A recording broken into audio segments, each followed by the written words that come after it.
Ooh, child. Things are gonna get more better. Ooh, child. Like I said, more better. Someday. Come on, you know this. We're recording, you dick. Yeah, of course. Action. We'll talk later. The reason why I want to sing, because I know you have a beautiful singing voice, and you use it quite often all throughout the day. Yes, I do. Don't be one of them yes I do's. Don't.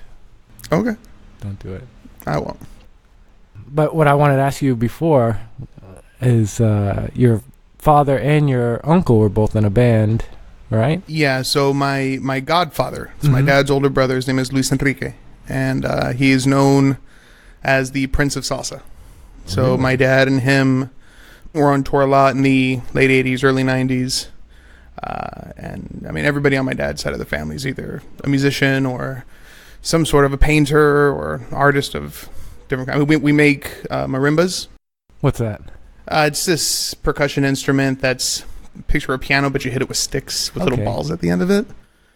Xylophone in a way? Sort of, yeah. Just it's bigger, thicker pieces of wood, essentially. But everybody, like my grandfather is probably my biggest influence. He's an incredible illustrator. I mean, an uncanny ability of just recreating what he sees. So he'll go around and take pictures of just really interesting doorways or old ovens, in Central America. And I didn't know that. Yeah. I'll show you the pictures sometimes. You spent a lot of time with your grandfather? Not really. No. Most of the time, like that grandfather still lives in Nicaragua. And so he would come up every once in a while when I was a kid to see my dad and my godfather. And when he would come around, he'd sit me down and be like, oh, this is how you draw a clown. Or, cool. And he would always show me the newest drawings that he did. And I was always just like, man, you're on another level than I could even imagine. Was that your first introduction to drawing or any sort of art? I've always liked drawing. I was constantly drawing on my family's, the yellow pads for like writing. I would just grab those and draw with pens or pencils or whatever I could find. Never really had an art class until about high school. But it's just, I would spend all my money on art supplies.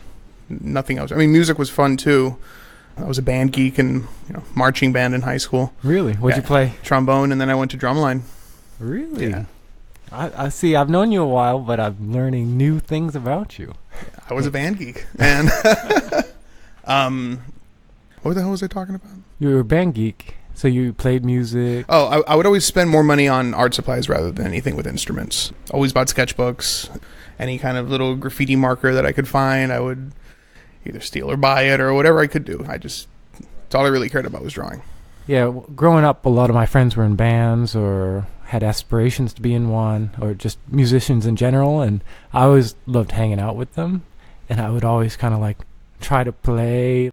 They play guitar, and they show me a couple of things, and I'm like, all right, I'll try to learn this, but they were already so far ahead. There's no way I'm gonna be able to learn and play with these people and make it good enough to be in a band. And so I kind of abandoned the whole music thing, even though I love listening to music. Yeah, listening to music's great. Playing guitar is a completely different thing, though. Yeah, on time as well. I had a friend who was trying to teach me how to play guitar. He's like, I work at Guitar Center now, and I bought a guitar, and they gave me one for a penny, so I'm giving it to you. And immediately I was like, this makes my fingers hurt, man. Like, I'm not doing this.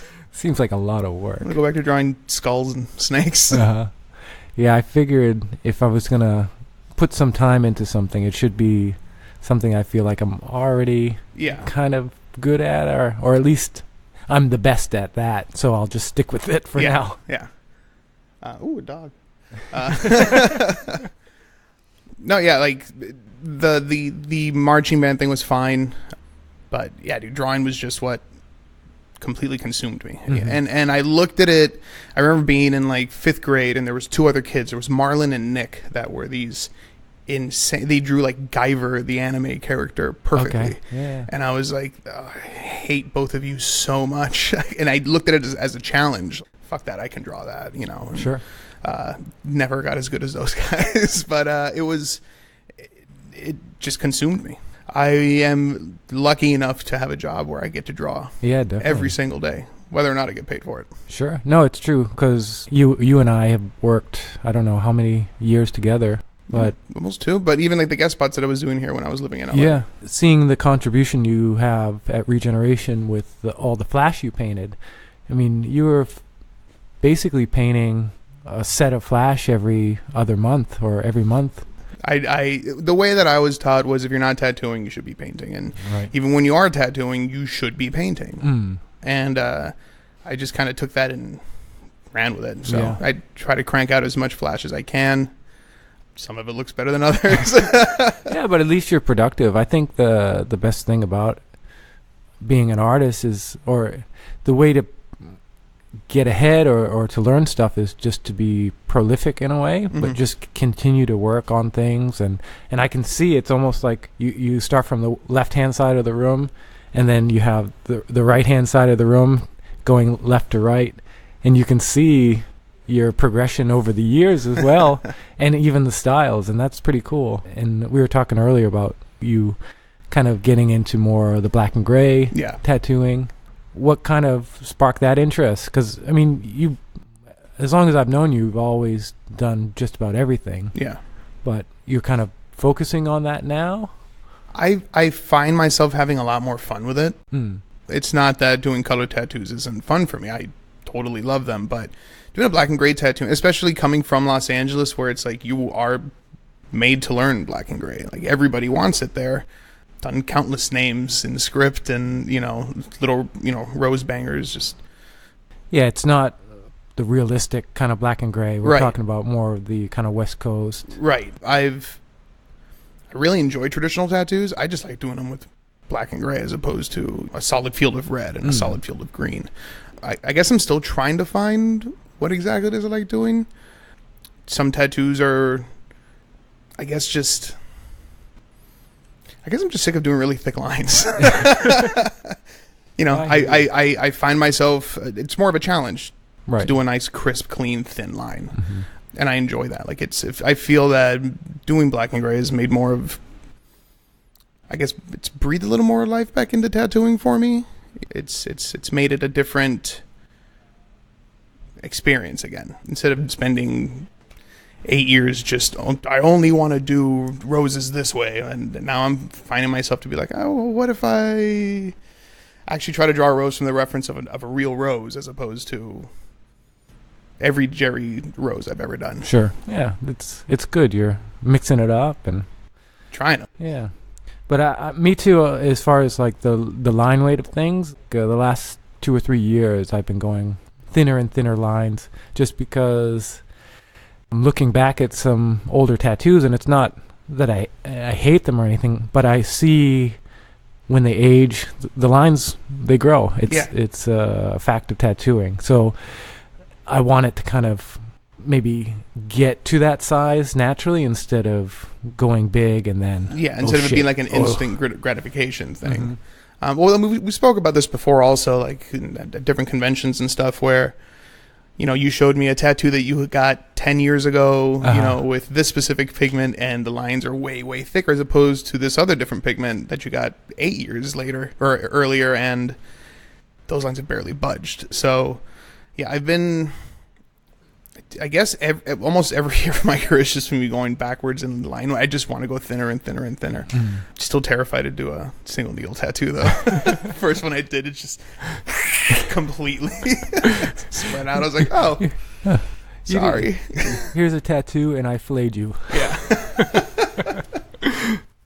That's scary, but it's fun. Yeah, I don't care to do single. But I'll do some threes, and I'm content with that. Yeah. Yeah, I just used one of those on this leopard I did today. It was like a super tight 7. I was like, oh man, I'm really enjoying this. It's so much fun. And even Edwin was like, I've never seen you really do any. I've been trying to do thin lines. It just. You can do it. You just pick it out of the package, I guess. But I look forward to see more of that stuff. I like it. I think it can maybe set your work apart from a lot of people doing that big, bold, traditional stuff. Yeah. You get to have a little bit more fun with some smaller details as well. Yeah. Yeah. But tell me about your time in California, because that's where you lived most of your life, correct? Yeah. So I was born in California. After my uncle started his career, my dad moved us out to Miami. I was there for about 8 years, and moved back to California after my parents divorced. I just wanted to be closer to my dad. Mm-hmm. And I spent pretty much the rest of my life there until about 3 years ago, where I moved here to Boston. And it's been the best decision I've ever made, to be honest. Yeah, I was saying when you called and you were thinking about coming, I think you're a good fit. Your personality, it would fit Boston really well. And I thought you would just float right in. Boston's been great, man. Yeah, I truly think it's home. Yeah. What's the difference as far as attitude? Is there... Well, here everybody will tell you flat out what they think of you. Uh-huh. And there is a little bit of an arrogance in Los Angeles that I was just wasn't into it really, and after, the things that were going on in my life at the time, I was just like, I need a complete change. Right. So what better way to change than to move to the polar opposite end of the country, Mm-hmm. from where it was hot and sweaty to, wow, it's really fucking cold outside. Yeah. And it's still cold. Yeah. It should be summer right now, but it's still cold. You used to live with me. Yeah. Actually, if it wasn't for you, I wouldn't have had a place to stay here in Boston. So thank you. You're welcome. But you can't live with me anywhere else. No, that's fine. You're done. I don't want to go to Europe again.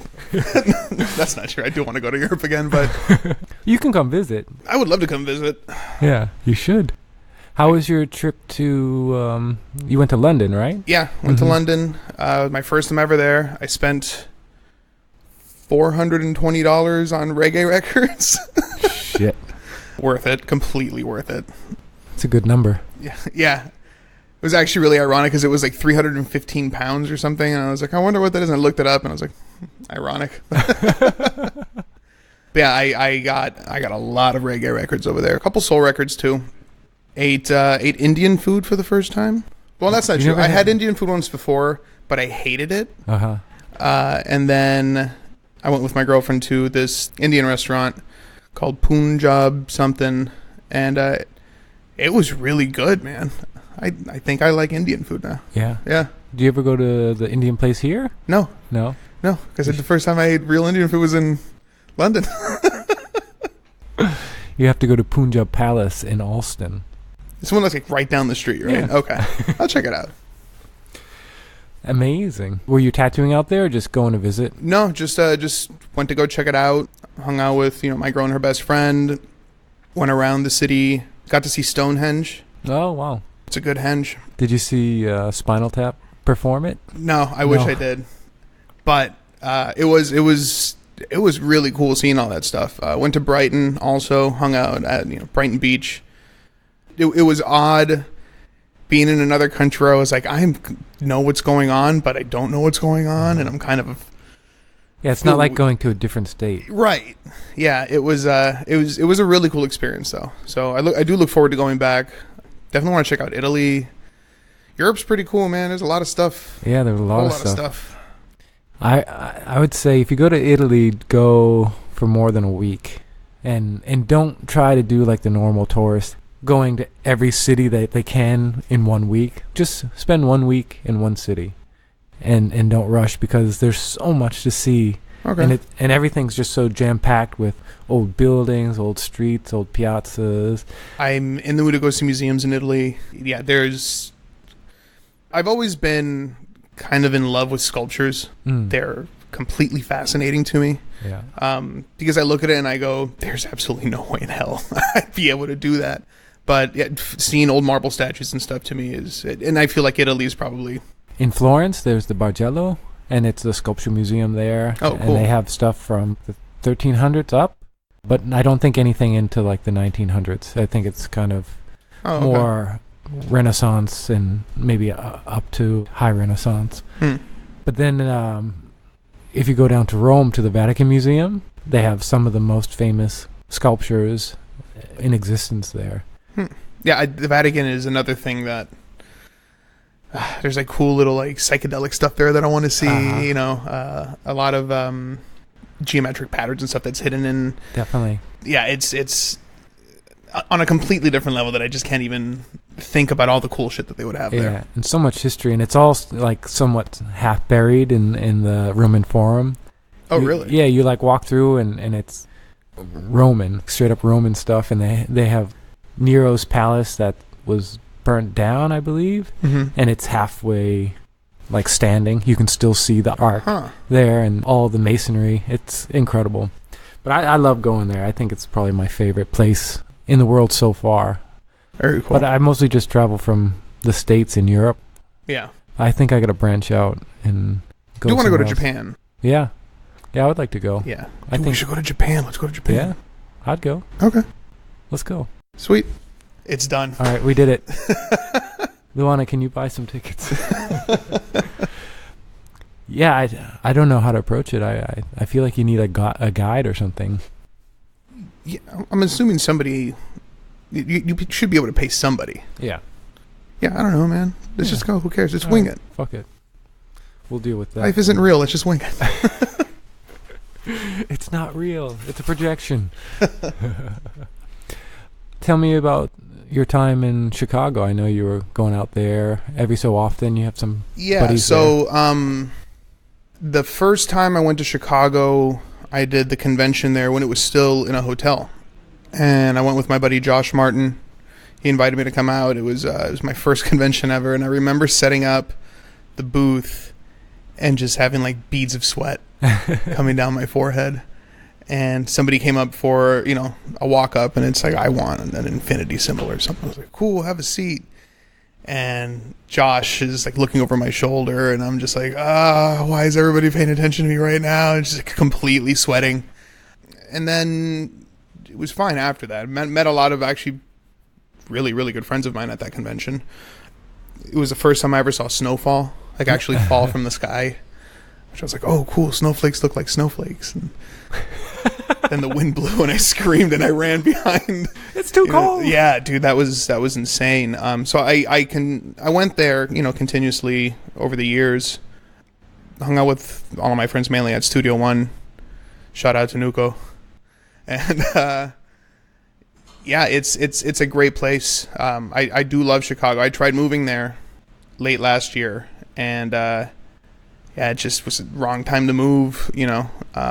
That winter just hit, and I was like, man, I don't know anybody out here. Yeah. So came back to Boston. Don't regret it at all. And I think I'm meant to stay here in Boston, to be honest. But Chicago's great. Some of the best Mexican food I've ever had, and that's coming from a guy that is from LA. Wow. Yeah, dude, Mexican food in LA is no joke at all. If you like the burritos from Amelia's, yeah, homeboy, Chicago's on a different level. Really? Yeah.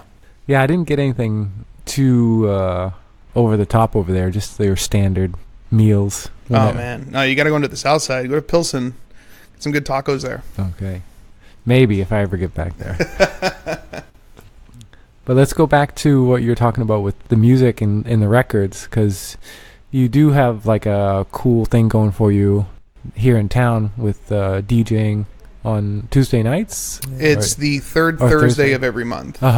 It's called the Midnight Hours Soul Club.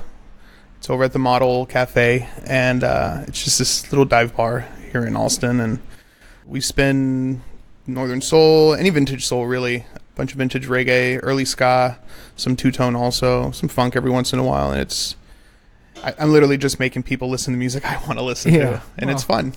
But at first, were people kind of like, "What's the hell is this shit?" Yeah, I mean, coming from a place like LA, where we all listen to ska and reggae there, especially going to like punk shows and shit. Like there was always somebody spinning some reggae somewhere. But when I moved out here, I was like, "Hi, my name's Frankie. I like ska." People were like, "What? Yeah. Why are you here?" Yeah, and actually, there was a lady that came up to me at the bar one time, and she's like, "Why would you choose to spin this here?" I was like, oh, well, I mean, they gave me a chance, and she's like, yeah, but why here? She was slightly disgusted. But yeah, it's been going great. It's actually I've had Edwin DJ with me a couple times already. And he's Edwin, why didn't you tell me you were involved in this? What? Why didn't you tell me you were involved with the DJing? The internet should have told you. If you paid attention to my online presence, you would know that I DJ with Frankie. Okay. he does have an online presence. I'm just uninformed. I'm sorry. But yeah, it's a lot of fun. You know, I enjoy it, and it's, as much as I love tattooing, I do need something outside of it just to keep me entertained. Collecting vinyl and playing them once a month it's great. I look forward to it.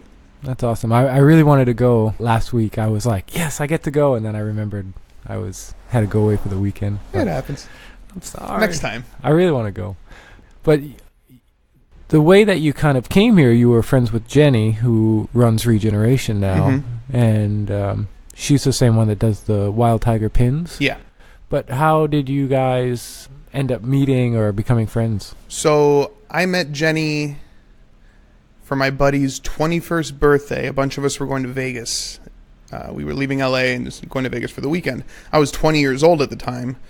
So I was like, thank you for inviting me, but can I bring another friend with me? Because you assholes are going to be getting drunk and gambling, and I can't do any of that shit.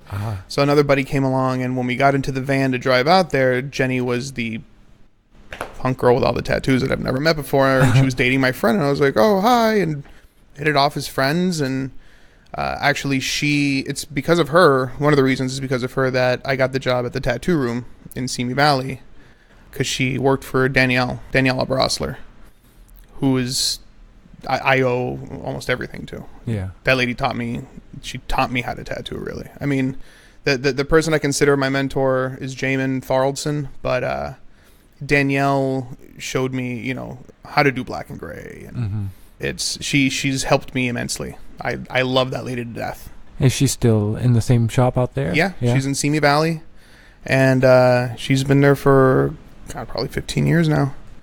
Wow. You know, the shop used to be in Granada Hills in the valley, and there was some tattoo ordinance where they didn't want any tattoo shops in the town.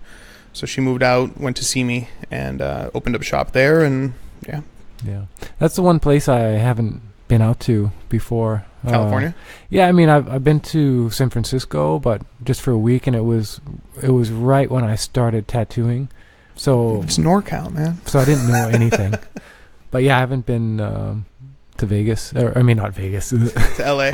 LA. I do love LA. It's just not for me anymore. I miss my friends. That's really it about it. You know, miss my mom. Yeah. You know, but that's about it. Boston is definitely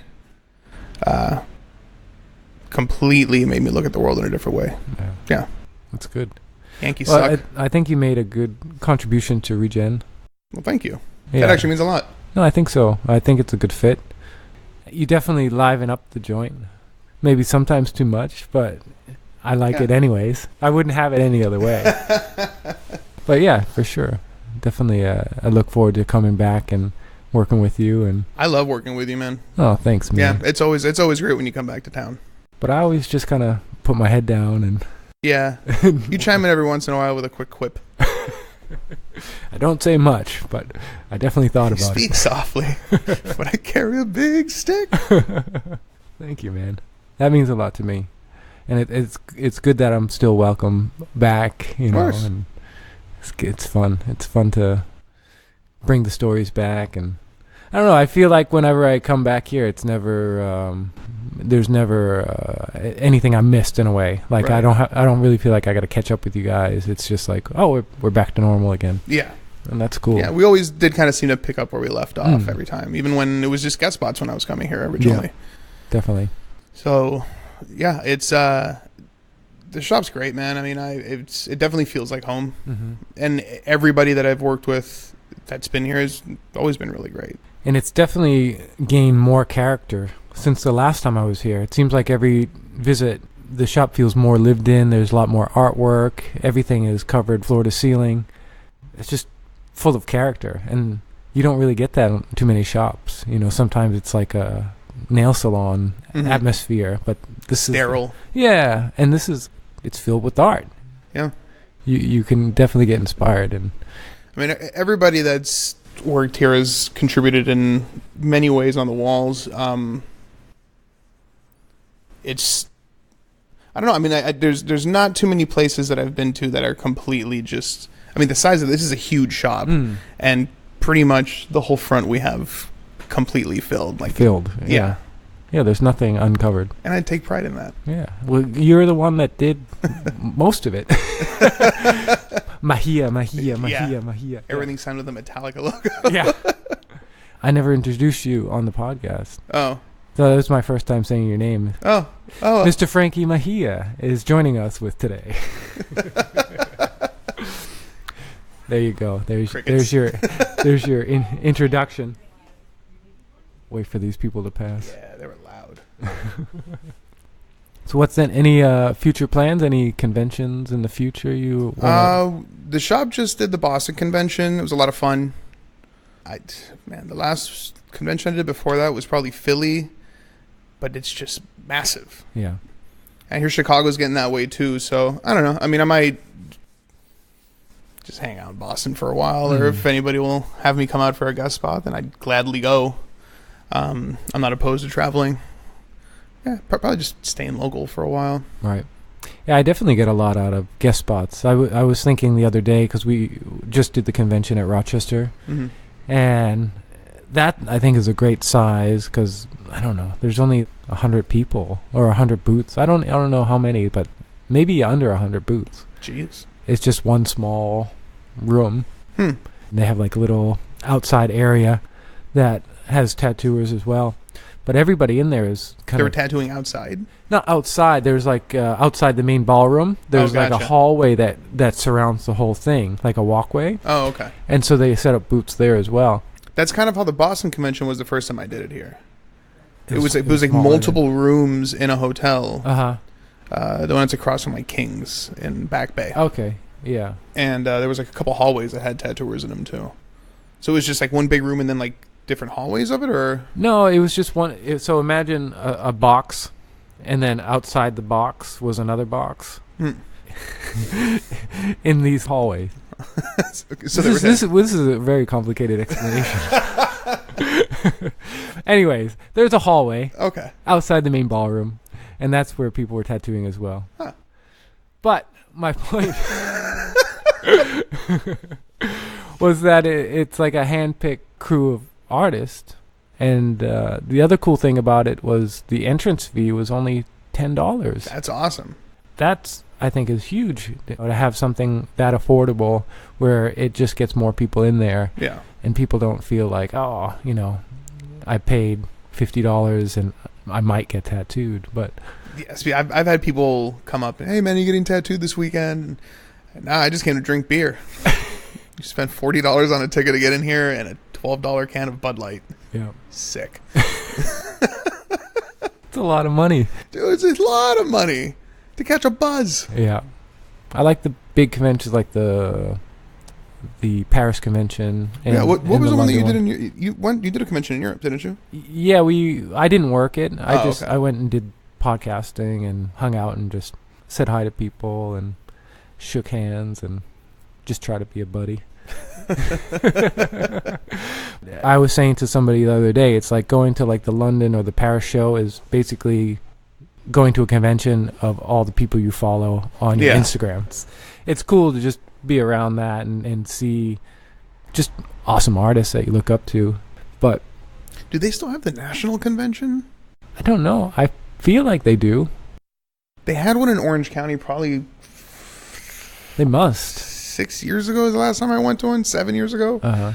Something like that. And yeah, that was fun. It was a tiny little convention. Great. Yeah. Old timers. It was great. Yeah, that's kind of the same thing with the Rochester show. It's kind of that idea. It's like a smaller, group of people. Yeah.